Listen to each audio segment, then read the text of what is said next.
جی ست شری اکال، السلام علیکم۔ میرا ڈاکٹر صاحب سے ایک چھوٹا سا سوال ہے کہ جنت میں جانے کے لیے مسلمان ہونا ضروری ہے یا مسلمان ہی جنت میں جا سکتے ہیں؟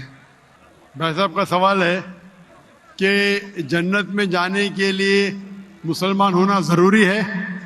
صرف مسلمان جنت میں جائیں گے؟ صرف اپنے آپ کو مسلمان بولنا جنت میں جانے کے لیے کافی نہیں ہے۔ جس طریقے سے میں نے میرے تقریر میں کہا جنت میں جانے کے لیے 4 چیز کی ضرورت ہے۔ سورہ العصر سورہ نمبر 103 آیت نمبر 1 2 3 اللہ تعالیٰ فرماتے والعصر ان الانسان لفی خسر۔ اللہ تعالیٰ وقت کی قسم کھاتے اور کہتے ہیں کہ انسان خسارے میں ہے۔ صرف وہ لوگ بچ جائیں گے جو لوگ کے پاس یہ 4 چیزیں۔ نمبر 1 ایمان۔ تو صرف مسلمان بولنا ضروری نہیں ہے اور مسلمان بولنا کافی نہیں ہے۔ آپ کے پاس نمبر 1 ہونا چاہیے ایمان۔ اگر آپ کے پاس ایمان ہے کہ اللہ ایک ہے اور اللہ کے آخری نبی محمد صلی اللہ علیہ وسلم ہیں اور باقی چیز پہ ایمان ہے، یہ ایک پوائنٹ پورا ہوتا ہے۔ نمبر 2 اچھے اعمال، عمل صالحات۔ نمبر 3 وتواصوا بالحق، لوگوں کو حق کی طرف بلانا۔ اور نمبر 4 وتواصوا بالصبر، لوگوں کو صبر کی طرف بلانا۔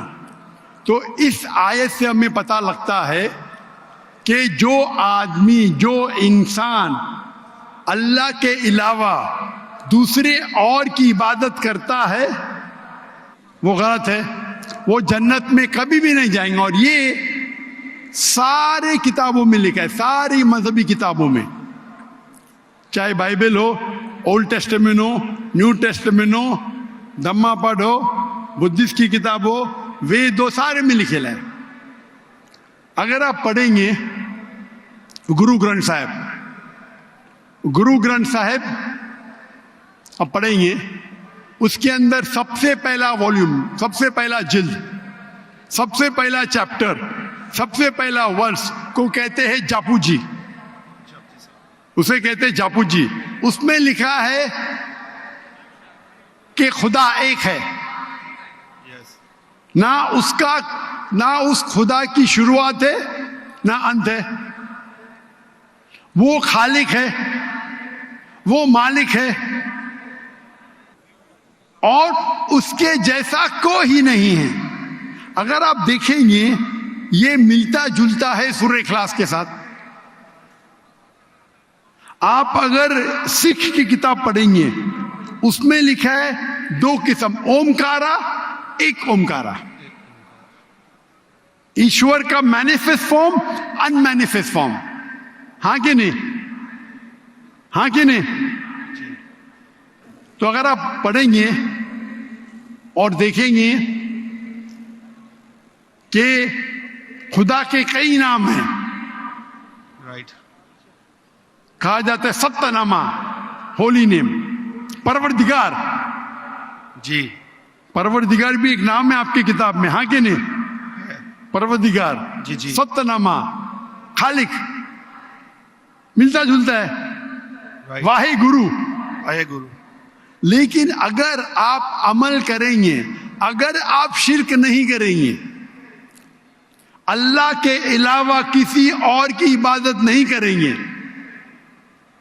اگر آپ کی کتاب میں اکثر یہ بات ہوتا ہے کہ جو اپنی مذہبی کتاب میں لکھا ہے اکثر لوگ اس پہ عمل نہیں کرتے، اور یہ بات مسلمانوں میں بھی ہے۔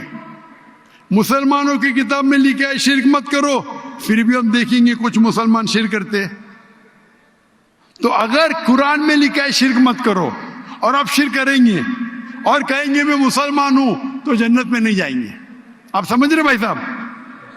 تو اسی طریقے سے آپ اگر شرک نہیں کہیں گے، اللہ کے علاوہ کسی اور کی عبادت نہیں کریں گے اور آخری پیغمبر رسول اللہ صلی اللہ علیہ وسلم، محمد صلی اللہ علیہ وسلم میں مانیں گے، اچھے اعمال کریں گے اور لوگ کو حق کی طرف بلائیں گے اور لوگ کو صبر کی طرف بلائیں گے تو آپ بھی جنت جائیں گے۔